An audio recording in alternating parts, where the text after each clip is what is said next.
अन्य प्राचीन ऐतिहासिक तथ्यों में नारी की स्थिति। चंद्रगुप्त मौर्य ने धनानंद की बेटी से प्रेम विवाह किया था, जिसमें दोनों का ही समान रिश्ता था। भारत के वेदों में 8 प्रकार के विवाहों का वर्णन है, जिनमें प्रेम विवाह से लेकर स्वयंवर तक को बराबर स्थान दिया गया। फिर भारत की संस्कृति महिलाओं विरोधी कैसे है? शिवाजी के दरबार में एक बार कोई मुगल राजा की स्त्री को पकड़ कर ले आया।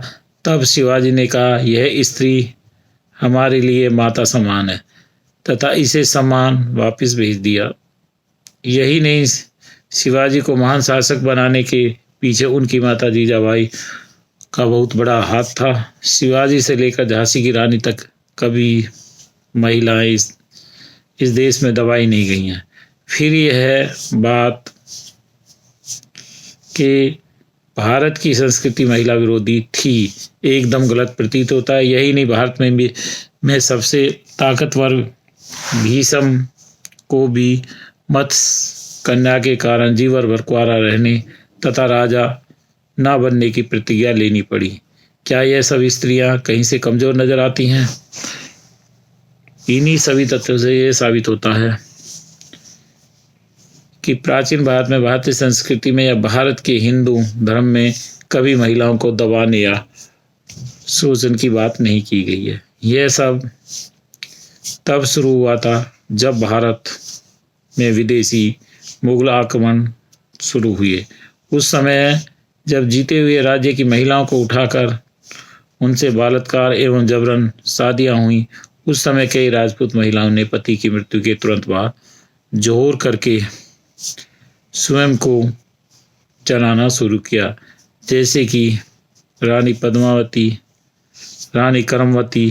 कई जगह पर बलात्कार आदि से बचाने के लिए बाल विवाह जैसी कुप्रथाएं भी मुगल आतंक से बचने के लिए शुरू हो गई।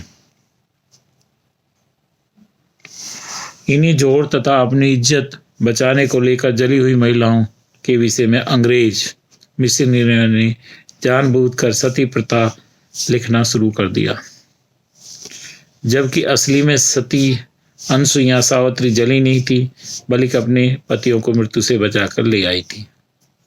सती का असल अर्थ तो सत से है, अर्थात जो स्त्री सत का आचरण कर वह सती होती है। अंग्रेजों मिशनरी को बंगाल में धर्म परिवर्तन करवाना था, इसलिए उन्होंने हिंदू धर्म की बुराई तथा यह झूठ लिखने और फैलाने शुरू किए। सबसे पहले बंगाल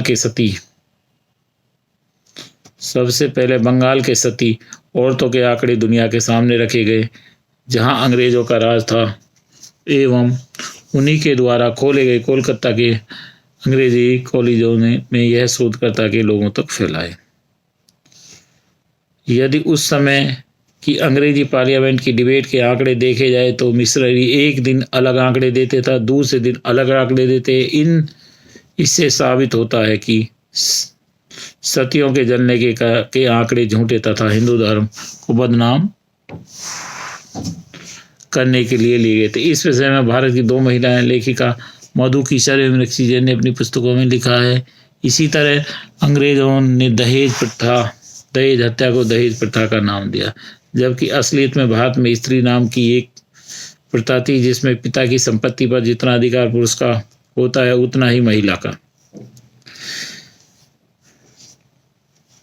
का भी ऐसी मानता था। इसी आधार पर पिता अपनी पुत्री के हिस्से का धन उसकी शादी के समय अपनी पुत्री को दे दिया करता था, तथा बाकी बचा धन पुत्र के लिए रखता था।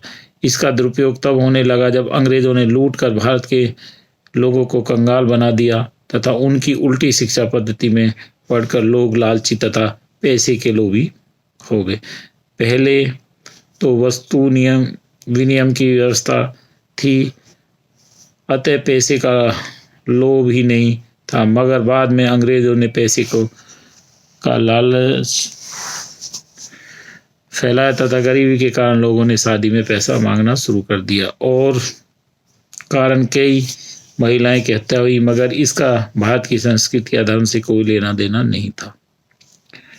जैसे भारत पढ़ता लिखता जा रहा है, यह दहेज प्रथाएं भी खत्म होती जा रही है।